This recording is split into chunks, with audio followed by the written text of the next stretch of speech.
A lot changes throughout the course of a 6-week season, and we are almost through week 5. While Jose Acuna is finishing up his warm-up tosses, let's set the defense for the home Desert Dogs while he finishes up those pitches. Michael Turner is catching with Sean McLean at third, Edwin Arroyo at short, Matt McLean at second, and Jake Geloff at first. In the outfield, Tyler Callahan in left, DJ Gladney in center, and Gabriel Rincones Jr. in right. Want to remind anyone tuned into today's game that we've got a big weekend coming up here in the Fall League. Fall Stars weekend. The Home Run Derby's on Friday. Play ball event for kids Saturday morning, and then Saturday night is the Fall Stars game. Top 3 in the surprise order. It's Ozuna, Freeman, and Caglianone. Here is Alejandro Ozuna, who has been one of the best and most consistent hitters in the Arizona Fall League so far this year. The guy has not stopped hitting since we started back on October 7th. He'll get Jose Acuna, the 6'2 righty. First pitch misses high. Acuna is only 22 years old, but he's already completed 4 minor league seasons. He has a 4-pitch mix, a sinker, a 4-seam fastball, a slider, and a changeup. Relies heavily on that sinker. And he paints the inside corner of the strike zone right there. Steven, for a guy that has both a fastball and a sinker, I think more guys rely more on the fastball, but he's sinker heavy and really uses it to his advantage. He needs to get ground balls to be effective. And if you see ground balls early in this game, you'll know that he feels good. He's able to get on top of that pitch. That one right there, a well-located sinker. But for Acuna, when you're a sinker guy, can you throw it against lefties and righties? That's what interests me the most. But so far in this league, he's done pretty well with it. Counts 1-2 on Ozuna, just underway here in Glendale. Acuna fires something hard, and it's fouled back, so Ozuna stays alive. Count is 1-2. Ozuna hitting .342 with a 10-11 OPS so far this AFL season. He's driven in 16. He has 10 extra base hits. 8 of those doubles, 2 long balls. Now Acuna ready with the 1-2. Got him. Tough pitch there. Some late break on it. And it's 1 up, 1 down for Jose Acuna and the Dogs. Well, he got a few sinkers going away from him. And then Acuna able to bury that slider low and in. Looks the same out of the hand. That's why it's effective. And then just dives under the swing. Great setup and great execution of that last pitch there.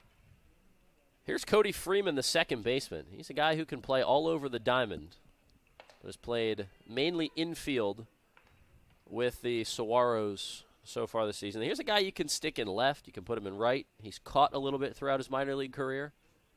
Mainly plays second and third. And he's at the Keystone today. Count 0-1. Next pitch misses in.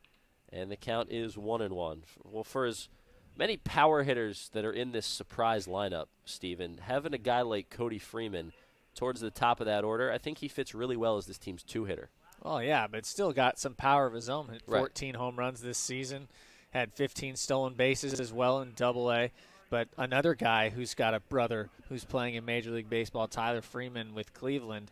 So we've got a few brothers here. We got Geloff, we got Freeman, and, of course, we've got the 2 McLean brothers out there.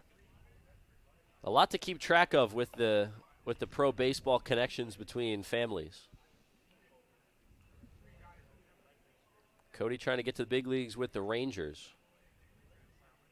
Counts 3-1. It's a guy who knows how to work the count. Ozuna struck out to start the game. And now Acuna trying to work his way back. 3-1. Fouled back. Counts full. And you like to see that from Acuna. When you get behind in the count, 3-1, that he's not afraid to just go with that heater and just say, here it is, hit it, good luck. And Freeman unable to get the barrel there. Acuna holds the glove in front of his face. And the payoff. On the outside corner, a called strike 3. Back-to-back punch-outs for Jose Acuna. And he has a chance to retire the side in order. But a tough hitter to face in Jac Caglianone, the number 6 overall pick in the 2024 draft out of Florida. Hey, when you paint a sinker right on right, starting off the plate and coming back over that outside corner, it's going to be a tough pitch to pull the trigger on for anybody, and just locked Freeman up there. Cag swings first pitch, fouls one away. Healthy cut right there. Well, here's a guy who has really gotten going. Now, this surprise team went on a 7-game winning streak early on this Fall League season. and they did it while Cags was kind of cold with the bat. Ooh, a little upstairs action right there. Do people still say chin music? Is that still a thing? Because that was chin music. Yeah. No, we were just talking about that the other day, too. Brush him off the plate a little bit. Make sure he's not comfortable after that big swing on the first pitch. 1-1, driven to deep right field, and that ball is not coming back. 4 bags for Cags, and it's 1-0 surprise. Jac Caglianone just obliterated that baseball. It's his 4th home run of the fall league. Give him 15 ribbies, and this dude is just about getting warmed up for that home run derby on Friday. That pitch, after the fastball way up and in, tried to go back foot with the slider. That's what he struck Ozuna out on to start off the game. But right there, just left that one right over the middle of the plate. And with a guy like Caglianone at the plate, you're not going to get away with many of those, and he just took advantage. Can't leave that pitch there. No. I mean, that ball was destroyed. Here's Creed Willems. Tough act to follow up right here, but Willems homered yesterday, and it was the inside the park home run.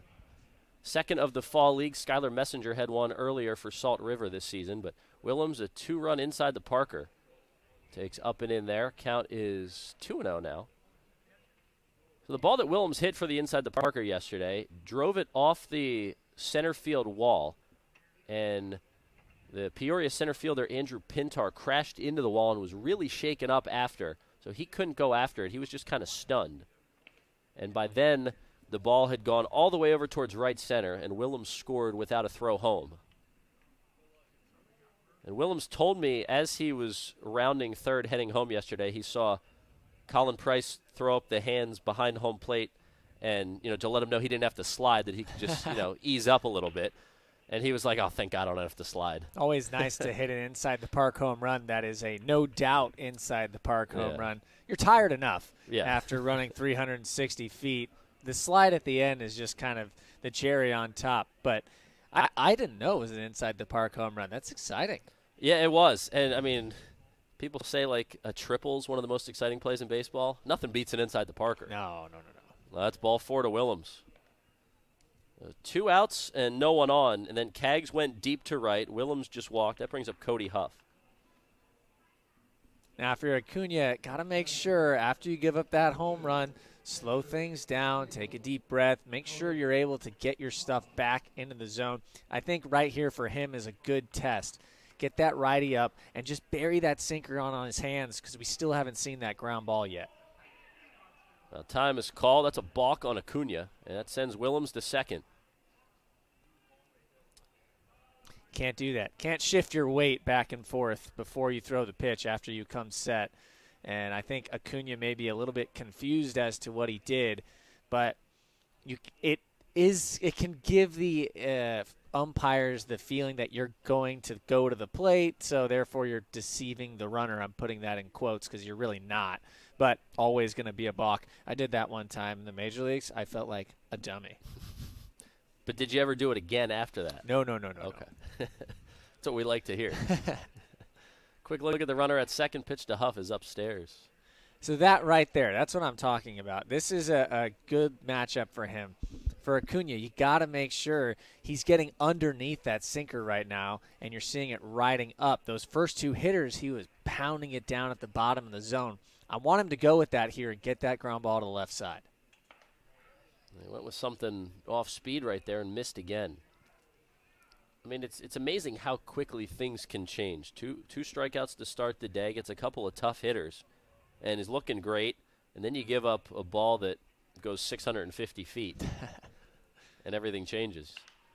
There's a pop-up, center of the diamond. Is it in fair territory? It is. Who wants it? And the catcher, Turner, makes the catch falling down. That was not an easy play, but Michael Turner helped out his pitcher, and the Dogs get out of it. But the Saguaros get a run on the big blast from Jac Caglianone, and it's 1-0 after the top of the first. A run on a hit, no errors, 1 man left. Bottom 1 coming up next in Glendale on MLB.com.